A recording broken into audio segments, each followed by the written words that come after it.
Assalamualaikum warahmatullahi wabarakatuh. Di sini saya Salva Nurul Baitisam akan menjelaskan apa itu wirausaha digital. Nah, menurut Hull bahwa wirausaha digital adalah subkategori dari kewirausahaan di mana organisasi tradisional yang bergerak secara fisik didigitalisasikan sehingga wirausaha tradisional berubah bentuk usaha baru di era digital. Lalu, menurut Davidson and Fass bahwa wirausaha digital merupakan upaya untuk mencapai peluang usaha baru melalui media baru dan teknologi internet. Lalu, menurut Richter menyatakan bahwa wirausaha digital adalah upaya untuk memperoleh pangsa pasar dan upaya atau mencapai peluang usaha yang menghasilkan uang, serta upaya menjadi inovatif, radikal, dan pengambilan resiko. Menurut Susan NACS bahwa wirausaha digital adalah agen yang melakukan kegiatan komersial atau sosial, baik itu pemerintah maupun industri yang menggunakan teknologi digital. Dalam wirausaha digital ada proses pengembangan wirausaha digital. Ada 3 tahap. Yang pertama, tahap pengembangan ide. Yang kedua, tahap usaha pemula atau startup yang mengembangkan ide awal untuk mendapatkan hasil dari kerja kerasnya. Yang ketiga, yaitu tahap manajemen usaha, yaitu tahap untuk mengatur pelaksanaan usaha yang sedang dijalankannya. Lalu, setelah proses pengembangan wirausaha digital, yang kedua ada platform. Platform merupakan ruang digital yang menyediakan peluang usaha saling berhubungan, baik itu antara pebisnis maupun pelanggan. Platform memiliki beberapa jenis. Ada berapa? Ya, ada 3. Yang pertama, platform inovasi, sebagaimana yang ditawarkan oleh pihak Google. Yang kedua, platform transaksi. Platform transaksi seperti retail atau permintaan pelayanan online. Yang ketiga, platform integrasi, yaitu gabungan dari platform inovasi dan platform transaksi. Triple helix dalam pengembangan wirausaha digital. Yang dimaksud dengan triple helix siapa saja? Yaitu pemerintah, perguruan tinggi, dan industri. Lalu, apa peran perguruan tinggi dalam triple helix ini? Yaitu perguruan tinggi menyediakan atau pendidikan wirausaha serta penelitian. Penelitian melalui laboratorium perguruan tinggi merupakan potensi pengembangan wirausaha digital dalam tahap pemula. Nah, semakin besar pengetahuan kewirausahaan mahasiswa di bidang ilmu komputer, maka semakin besar niat berwirausaha digital. Yang kedua, peran pihak industri. Nah, peran pihak industri yaitu menyediakan sumber daya untuk pengembangan inovasi teknologi. Nah, apa peran pemerintah? Peran pemerintah yaitu mempertemukan antara pihak perguruan tinggi dengan industri untuk saling bekerja sama. Di sini terdapat gambar hubungan antara industri, perguruan tinggi, dan pemerintah. Nah, kita baca apa hubungan dari 3 atau triple helix ini. Yang pertama, pihak industri. Pihak industri memiliki sumber daya yang dibutuhkan perguruan tinggi, namun tidak sepenuhnya memiliki kemampuan dalam pengembangan riset dan teknologi. Riset dan teknologi untuk melakukan inovasi teknologi. Nah, sebaliknya, perguruan tinggi memiliki potensi dalam melakukan riset dan pengembangan inovasi teknologi. Namun kekurangannya yaitu dalam sumber daya dan pendanaan. Lalu, apa peran pemerintah? Yaitu pemerintah sebagai mediator yang mempertemukan kedua belah pihak, yaitu pihak industri dan pihak perguruan tinggi untuk saling melengkapi keterbatasan masing-masing sehingga mempercepat pengembangan wirausaha di bidang digital. Selanjutnya akan dibahas oleh Saudari Fitriani. Ya, bismillahirrahmanirrahim. Di sini saya akan menyampaikan mengenai model kewirausahaan berbasis TIK. Seperti yang telah rekan saya sampaikan mengenai kewirausahaan digital. Lalu ada modelnya, yang pertama ada e-commerce. E-commerce itu merupakan proses membeli, menjual, atau memperdagangkan data, barang, dan jasa melalui internet. Nah, media yang dilibatkan penggunaan internet, lalu World Wide Web, aplikasi atau browser pada mobile untuk bertransaksi bisnis. Lalu jenis-jenisnya, yang pertama ada business to business atau B2B, yang berfokus pada penjualan ke bisnis lain, penyediaan produk dari satu bisnis ke bisnis lainnya. Nah, contohnya di Indonesia ada Ralali.com, Indotrading.com, Kawan Lama, Electronic City, dan yang lainnya. Lalu yang kedua, ada bisnis to consumer atau B2C. Merupakan jenis e-commerce yang paling sering dibahas, di mana bisnis online jenis ini menjangkau konsumen individual. Nah, pasti kalian sering membeli atau berkunjung pada suatu toko online. Nah, aktivitas itu termasuk dalam jenis ini. Contoh platformnya yaitu Lazada, Blibli, dan JD.id. Lalu yang ketiga, ada consumer to consumer atau C2C. Merupakan jenis yang menyediakan media bagi konsumen untuk menjual satu sama lain. Konsumen individu dapat menjual maupun membeli produk dari konsumen lainnya.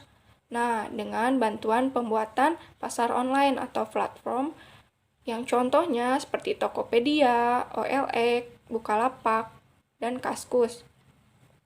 Ketiga, ada mobile e-commerce, yaitu mengacu pada penggunaan perangkat mobile untuk memungkinkan bertransaksi online dengan menggunakan jaringan seluler dan nirkabel untuk menghubungkan smartphone atau tablet ke internet. Yang kelima ada social e-commerce, merupakan e-commerce yang menggunakan jejaring sosial dan sosial media.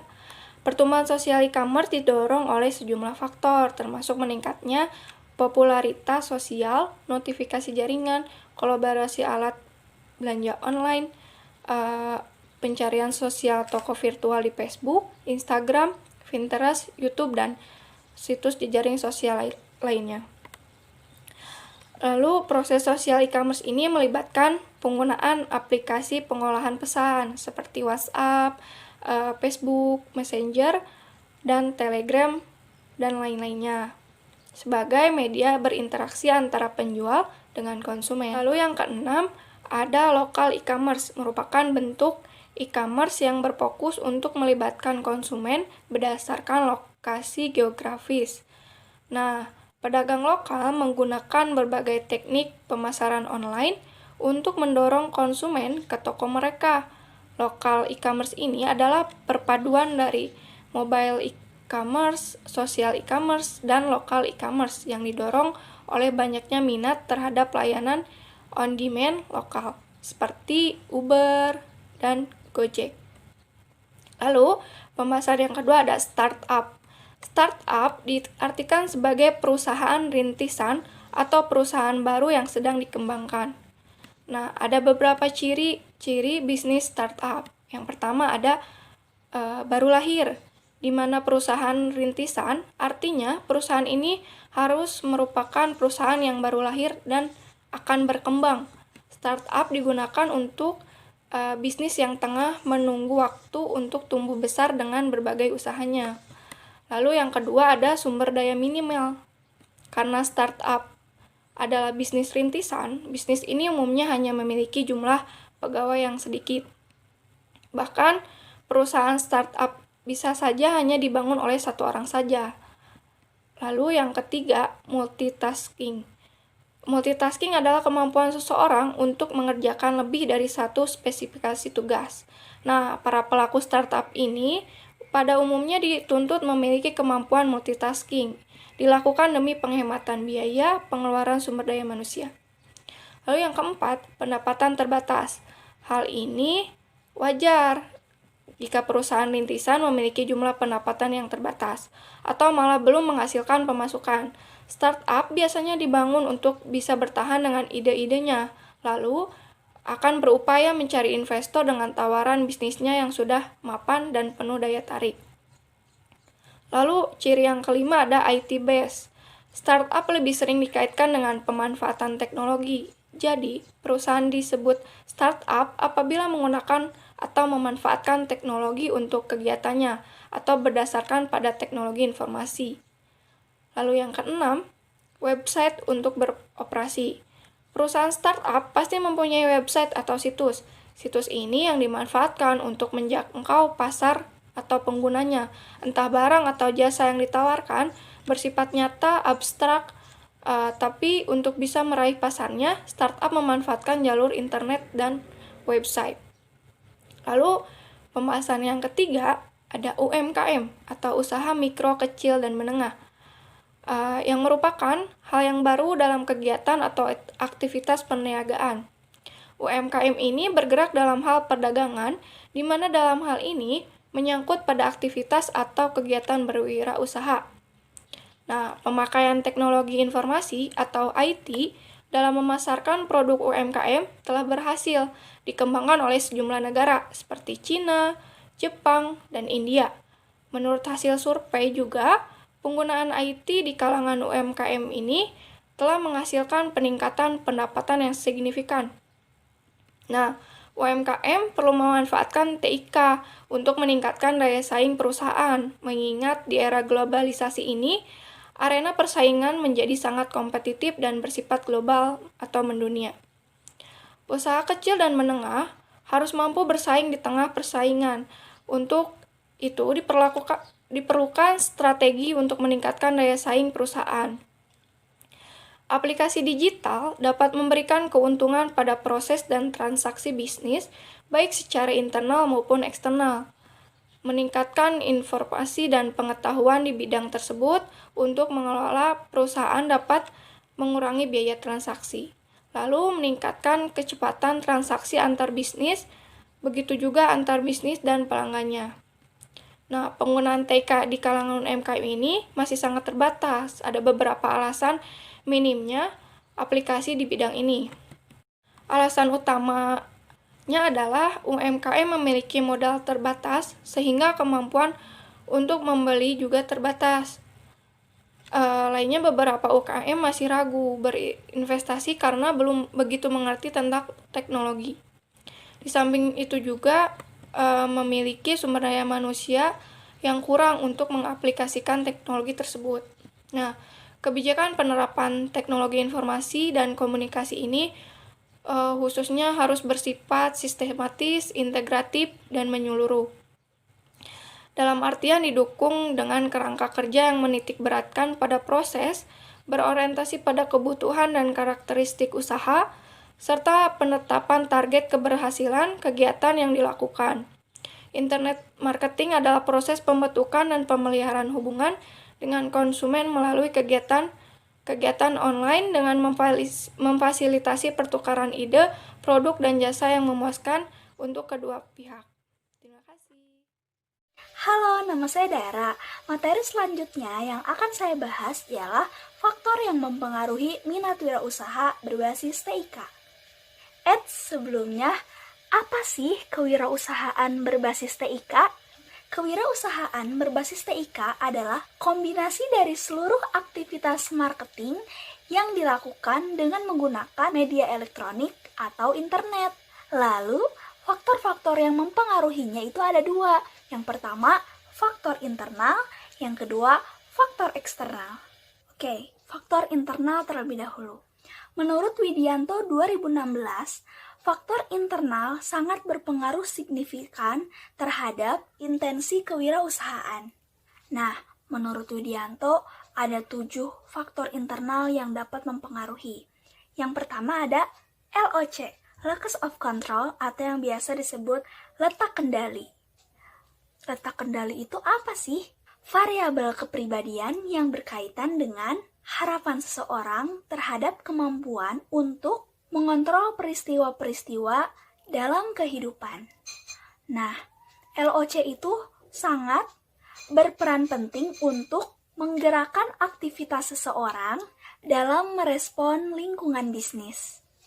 Yang kedua ada need of achievement, atau yang biasa disebut dengan kebutuhan akan prestasi. Kebutuhan akan prestasi sangat erat kaitannya dengan motivasi yang kemudian mempengaruhi jiwa entrepreneur seseorang dalam mencapai kesuksesan untuk berwirausaha. Saya yakin bahwa seorang wirausaha adalah seseorang yang memiliki keinginan berprestasi yang sangat tinggi dibandingkan orang yang tidak berwirausaha. Lalu, yang ketiga ada risk taking atau pengambilan resiko. Jika kita ingin menjadi seorang wirausaha, apalagi yang berbasis TIK, berbasis teknologi, kita harus mau mengambil resiko, apapun resikonya. Resiko itu harus dihadapi. Seorang wirausaha yang tidak takut akan resiko, maka semakin besar pula kesuksesan atau keberhasilan usaha yang dapat diraih. Menurut Sri Mulyani, orang yang berani mengambil resiko adalah seseorang yang ingin menjadi pemenang dan memenangkan dengan cara yang baik. Yang keempat ada jiwa kewirausahaan. Yaps, jika kita ingin menjadi entrepreneur, jiwa kewirausahaan itu harus selalu ditanamkan. Kemauan yang kuat, percaya diri terhadap kemampuan yang ada dalam diri kita, bahkan kita juga harus bisa mengembangkan jiwa kewirausahaan kita, apalagi sekarang yang lebih tepatnya di bidang teknologi. Seorang entrepreneur itu tidak boleh memiliki keraguan dalam menjalankan usaha dan harus tetap optimis bahwa usaha yang dijalankan akan mencapai keberhasilan usaha. Jika kita memiliki jiwa wirausaha yang kuat, maka akan meningkatkan minat berwirausaha dan keberhasilan usaha kita nanti. Lalu selanjutnya ada emosi. Seorang entrepreneur harus memiliki kecerdasan emosi yang optimal dalam membangun masyarakat entrepreneur di Indonesia yang memiliki kecerdasan emosi optimal dan akan selalu menganggap bahwa sebuah krisis itu adalah peluang. Selanjutnya ada kreativitas.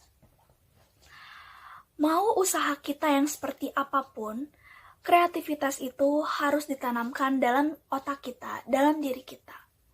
Kita harus bisa kreatif untuk membuat inovasi, modifikasi usaha yang kita lakukan, usaha yang kita kembangkan, apalagi di bidang teknologi.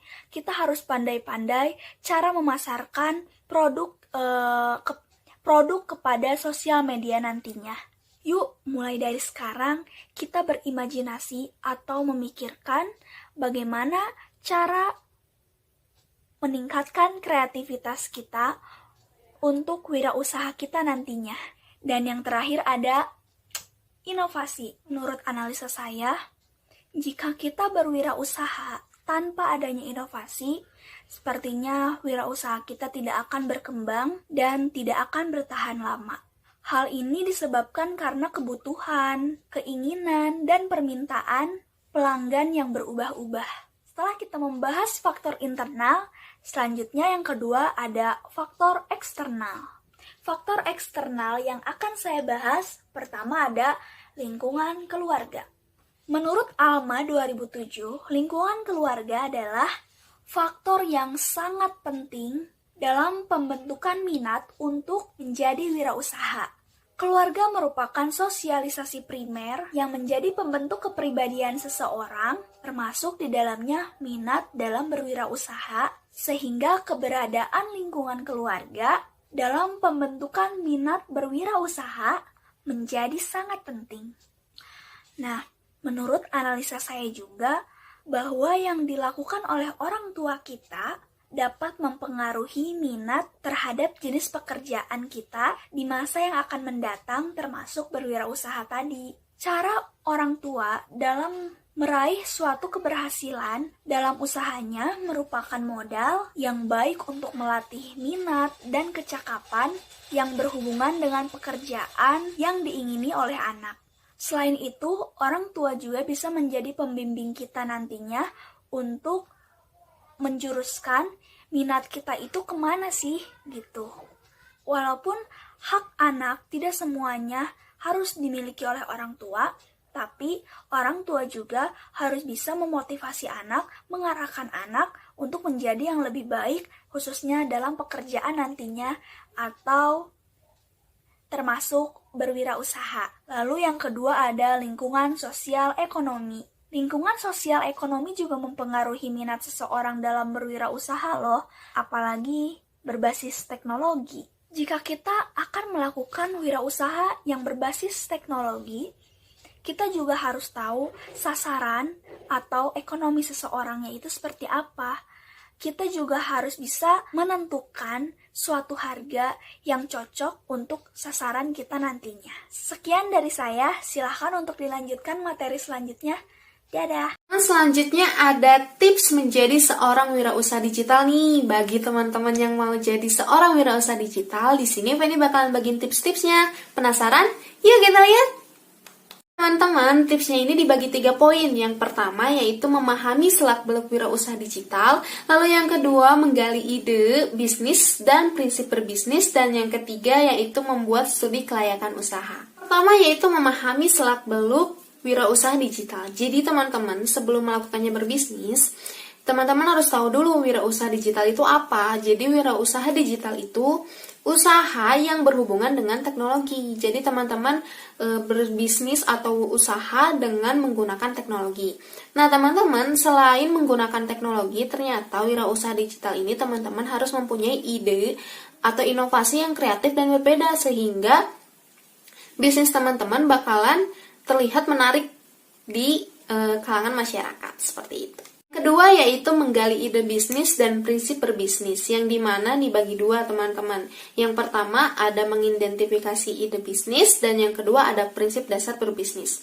Pertama yaitu mengidentifikasi ide bisnis. Jadi teman-teman ide atau peluang bisnis ini bisa dapat dari mana aja, bisa dari hobi teman-teman atau enggak dari tren-tren di masyarakat, atau enggak dari permasalahan yang ada di kalangan masyarakat, sehingga bisnis yang teman-teman tawarkan dapat mengatasi masalah yang ada di kalangan masyarakat. Kedua yaitu prinsip dasar berbisnis. Bagi teman-teman ataupun di kalangan masyarakat pasti berpikir bahwa berbisnis itu hanya untuk seseorang yang memiliki passion bisnis, kalau enggak yang sudah sekolah dari jurusan ekonomi atau manajemen yang berhubungan dengan bisnis. Ternyata enggak teman-teman. Ada beberapa prinsip yang harus teman-teman punya untuk menjadi wirausaha digital. Nah, pertama yaitu minat teman-teman. Jadi kalau teman-teman punya minat yang kuat, tekad yang kuat, dan cinta akan bisnis, teman-teman ini adalah prinsip yang paling utama untuk teman-teman melakukan bisnis, terutama di wirausaha digital. Jadi teman-teman jangan khawatir kalau teman-teman misalnya aku tidak dalam jurusan bisnis ataupun manajemen ataupun ekonomi, nggak apa-apa teman-teman. Yang penting kalau teman-teman punya minat, teman-teman bakalan bisa menjadi seorang wirausaha digital. Kedua ada visi misi jangka panjang. Di sini misi jangka panjang ini bakalan membantu teman-teman untuk melangkah maju. Apakah bisnis teman-teman kedepannya mau kayak gimana? Nah di sini visi misi jangka panjang sangat penting ya teman-teman.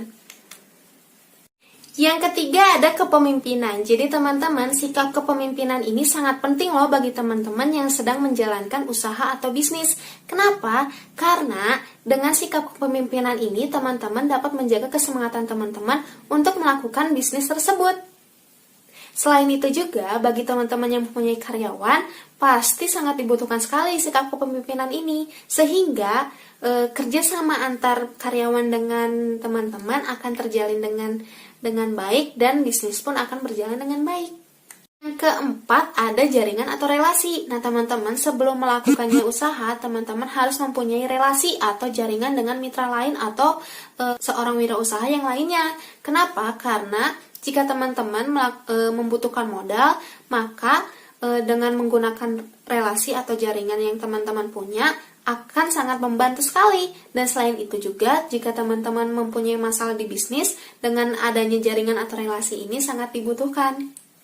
Poin ketiga yaitu membuat studi kelayakan usaha. Nah, maksudnya di sini yaitu apakah usaha teman-teman berpotensi menjadi sukses apa tidak. Nah, dalam membuat studi kelayakan usaha ini dibagi 4 aspek. Yang pertama ada aspek pasar dan pemasaran, yang dimana di sini dibagi 5. Yang pertama yaitu kondisi dan karakteristik pasar. Sebelum teman-teman berbisnis, maka teman-teman harus mengetahui dulu karakteristik dan kondisi pasar teman-teman yang teman-teman tuju. Misalnya teman-teman pemasarannya di pasar industrial. Nah, maka dari itu teman-teman harus tahu dulu karakteristik ataupun kondisi dari pasar industrial tersebut. Lalu yang kedua ada permintaan konsumen. Permintaan konsumen ini berhubungan dengan ketertarikan konsumen akan produk atau barang teman-teman yang teman-teman tawarkan.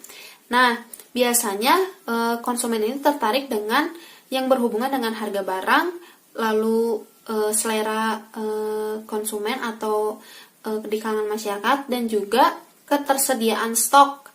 Nah, jika teman-teman mempunyai stok yang terbatas, maka permintaan konsumen pun akan terbatas seperti itu. Ketiga ada produk sejenis dan substitusinya. Jadi maksudnya di sini teman-teman harus mengelompokkan kelompok pembeli. Jadi misalnya produk ini khusus untuk remaja ataupun dewasa ataupun orang tua ataupun lanjut usia, ataupun juga produk ini untuk wanita ataupun pria, seperti itu. Karena ini akan memudahkan teman-teman untuk menginformasikan keunggulan dari produk teman-teman.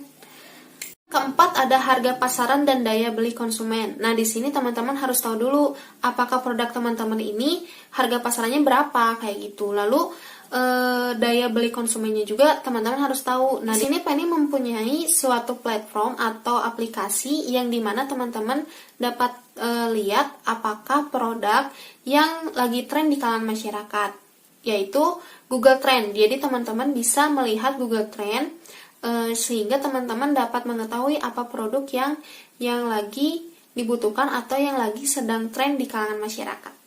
Ada strategi pemasaran yang tepat. Jadi maksudnya di sini teman-teman harus mempunyai produk yang desainnya menarik, lalu tinggi dan rendahnya harga barang dan kualitas barang, dan juga promosi teman-teman. Jadi teman-teman tidak hanya mempromosikan lewat digital, namun teman-teman bisa mempromosikan secara langsung turun ke lapangan seperti itu.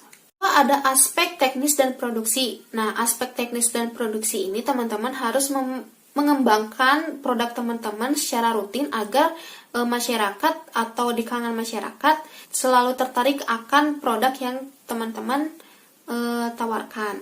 Lalu yang ketiga ada aspek manajemen. Jadi di sini teman-teman harus mampu memanage atau mengatur bisnis teman-teman sehingga bisnis teman-teman dapat terkendali dan dapat berjalan dengan teratur seperti itu. Lalu yang terakhir ada aspek lingkungan. Aspek lingkungan ini sangat berpengaruh, maka dari itu teman-teman harus mengetahui dulu seperti apa lingkungan teman-teman. Misalnya, jika teman-teman berada di lingkungan industrial, teman-teman pasti akan lebih baik berbisnis yang berhubungan dengan kebutuhan industrial karena akan menjadi daya tarik masyarakat yang berada di kawasan tersebut. Maka dari itu lingkungan pun sangat berpengaruh teman-teman untuk teman-teman menjalankan usaha atau bisnis. Selanjutnya saya akan menjelaskan mengenai kelebihan dan kekurangan penggunaan TIK dalam berwirausaha. pada kehidupan sekarang ini, zaman sudah semakin berkembang, sehingga teknologi komunikasi dan informasi juga sudah semakin berkembang, yang memudahkan kita untuk bertukar informasi dengan lebih cepat. Nah, penggunaan teknologi informasi dan komunikasi ini juga sudah banyak digunakan oleh berbagai bidang, misalnya bidang pendidikan, bidang kesehatan, ekonomi, dan lain sebagainya. Dalam berwirausaha juga sudah banyak menggunakan teknologi-teknologi yang canggih sehingga mempermudah dalam bertransaksi. Nah, adapun kelebihan-kelebihan dalam penggunaan teknologi informasi dan komunikasi dalam kewirausahaan, yang pertama yaitu penggunaan teknologi dapat membantu memperluas pangsa pasar dalam berjualan atau dalam berwirausaha. Nah, dengan adanya IT yang sangat canggih, akan mempermudah kita dalam melihat daerah-daerah mana yang akan dapat menguntungkan bagi kita dalam berwirausaha. Selain itu juga kita bisa mengetahui tempat-tempat yang cocok untuk berwirausaha. Nah, kemudian juga dengan adanya situs perbelanjaan online, memudahkan untuk para penjual memasarkan produknya ke berbagai negara, berbagai daerah, dan berbagai tempat. Nah, yang kedua yaitu teknologi dapat mempermudah cara berkomunikasi antara penjual dan pembeli. Dengan menggunakan internet, penjual dan pembeli tidak harus melakukan transaksi secara langsung, karena sekarang ini sudah banyak berbagai situs-situs pembelanjaan online yang menyediakan komunikasi atau tempat komunikasi antara penjual dan pembeli. Nah, kemudian juga dengan adanya teknologi akan mempermudah para pemilik usaha untuk mengawasi kinerja para pegawainya dengan menggunakan media komunikasi. Kemudian juga mempermudah penjual dan pemasok karena mempermudah penjual dan pemasok dalam bertransaksi. Misalnya dengan menggunakan banyak media chatting, misalnya email ataupun media lainnya. Nah, yang ketiga yaitu teknologi dapat mengurangi biaya produksi dan operasional. Dengan penggunaan teknologi dan komunikasi, pengusaha itu dapat meminimalisir biaya operasional dan produksi dengan cara memasarkan produk-produk yang akan dijualnya. Nah, kita juga bisa menggunakan berbagai macam media platform untuk memasarkan produk, misalnya website. Kita bisa membuat bisa membuat website untuk menjual produk-produk kita, karena dalam website akan memajangkan katalog produk di internet sehingga orang-orang akan lebih tahu mengenai produk atau jasa yang kita tawarkan.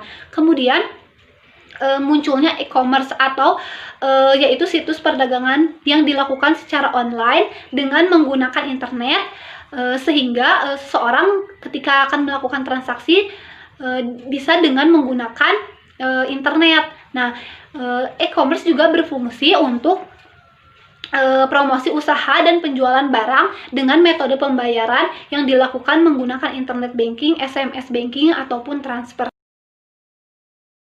Kekurangan penggunaan TIK dalam berwirausaha. Nah, yang pertama yaitu maraknya black market dan bisnis-bisnis terlarang. Nah, biasanya black market ini menjual barang-barang replika atau barang-barang ilegal yang dijual dengan harga yang murah. Nah, biasanya barang-barang yang dijual itu merupakan barang-barang elektronik dengan merek dagang terkenal, misalnya Samsung, iPhone, dan lain sebagainya. Nah, kemudian juga dengan adanya teknologi yang semakin canggih ini, banyak oknum-oknum yang menggunakannya dengan membuat bisnis-bisnis terlarang, misalnya bisnis narkoba atau prostitusi online.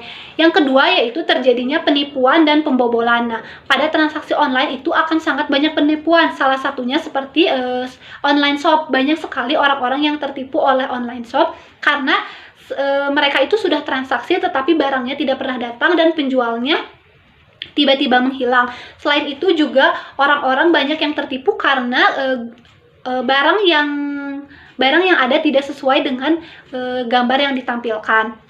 Nah, kemudian juga saat kita melakukan transaksi online, biasanya kita menggunakan penggunaan uang online seperti ATM, kartu kredit, dan lain sebagainya. Itu juga banyak membuat pembobolan untuk orang-orang yang menggunakan atau yang bertransaksi dengan uang online, misalnya pembobolan nasabah-nasabah bank oleh oknum-oknum yang tidak bertanggung jawab.